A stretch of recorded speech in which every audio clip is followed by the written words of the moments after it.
প্রিয় দর্শক, জানেন কি একটা ছোট্ট জন্ম সার্টিফিকেটই হতে চলেছে আপনার জীবনের সবচেয়ে বড় ডকুমেন্ট। হ্যাঁ, ঠিকই শুনেছেন। নমস্কার বন্ধুরা, দ্য স্কিম নিউজ বাংলা চ্যানেলে আপনাদের সবাইকে স্বাগত। আজ আমরা এমন একটি গুরুত্বপূর্ণ বিষয় নিয়ে কথা বলবো যা আমাদের সবার জীবনকে আরও সহজ করে দেবে। ভারত সরকার সম্প্রতি জন্ম ও মৃত্যু নিবন্ধন আইনে কিছু পরিবর্তন এনেছে।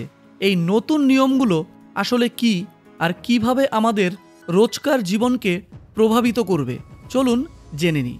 আগে কি হতো? স্কুল, কলেজ, ড্রাইভিং লাইসেন্স, আধার কার্ড, প্রতিটি কাজের জন্য এক গাদা ডকুমেন্ট জমা দিতে হতো। কিন্তু এই নতুন আইন অনুযায়ী এখন থেকে আপনার জন্ম সার্টিফিকেটই সব কিছুর জন্য যথেষ্ট। ভাবুন তো, কত ঝক্কি কমল। এটি শুধুমাত্র একটি কাগজ নয়, এটি এখন আপনার পরিচয় এবং আপনার নাগরিকত্বের একটি একক প্রমাণপত্র। এই দারুণ উদ্যোগের পেছনে সরকারের লক্ষ্য একটাই: প্রশাসনিক প্রক্রিয়াকে আরও স্বচ্ছ, সহজ এবং দ্রুত করা। এই আইনের সবচেয়ে বড় পরিবর্তন হলো জন্ম ও মৃত্যুর পুরো প্রক্রিয়াটা এখন ডিজিটালে চলে এসেছে। এর ফলে আপনি বাড়িতে বসেই অনলাইনে জন্ম সার্টিফিকেটের জন্য আবেদন করতে পারবেন এবং ডিজিটাল সার্টিফিকেট ডাউনলোড করতে পারবেন। এর আরেকটি দারুণ দিক হলো একটি জাতীয় পর্যায়ের সেন্ট্রাল ডেটাবেস তৈরি হচ্ছে, যেখানে সব তথ্য থাকবে। এতে কোনো তথ্য যাচাই করতে আর ঘন্টার পর ঘন্টা সময় লাগবে না, সব হবে চোখের পলকে।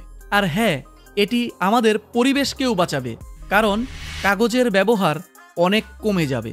এই নতুন আইন অনুযায়ী 2023 সালের 1 অক্টোবর বা তার পরে যারা জন্ম নিয়েছে তাদের পাসপোর্টের জন্য শুধুমাত্র জন্ম সার্টিফিকেটই যথেষ্ট হবে। যারা এর আগে জন্মেছেন তাদের জন্য পুরনো নিয়ম, অর্থাৎ স্কুল সার্টিফিকেট বা প্যান কার্ডের মতো নথি চলবে। এছাড়াও এই আইনটি খুবই মানবিক। এখন থেকে দত্তক নেওয়া সন্তানের ক্ষেত্রে দত্তক পিতামাতা, সারোগেসির মাধ্যমে জন্ম নেওয়া সন্তানের জৈবিক পিতামাতা এবং অবিবাহিত মা বা একক পিতামাতাও সন্তানের জন্ম নিবন্ধন করতে পারবেন।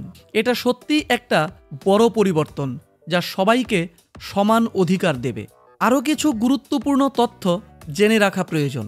জন্মের 21 দিনের মধ্যেই রেজিস্ট্রেশন করে ফেলতে হবে, এটা বাধ্যতামূলক। জন্মের সময় নাম না দিলে পরে নির্দিষ্ট সময়ের মধ্যে নাম যোগ করার সুযোগ আছে। আর নতুন ফর্মে বাবা মায়ের ধর্ম আলাদাভাবে উল্লেখ করার ব্যবস্থা করা হয়েছে। তাহলে বন্ধুরা, স্পষ্ট দেখা যাচ্ছে এই আইন শুধু আমাদের কাগজপত্রের ঝামেলা কমাবে না, বরং একটা সত্যিকারের ডিজিটাল ভারতের পথে এগিয়ে দেবে।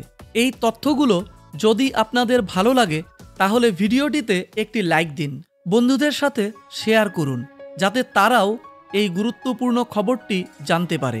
আর এরকম আরও দারুণ সব খবর পেতে আমাদের channel the scheme news Bangla subscribe করে বেল আইকনটি ক্লিক করতে ভুলবেন না। আপনার মতামত নিচে কমেন্ট বক্সে জানাতে পারেন। আমরা আবার ফিরব নতুন কোনো তথ্য নিয়ে। ততক্ষণ পর্যন্ত ভালো থাকুন, সুস্থ থাকুন।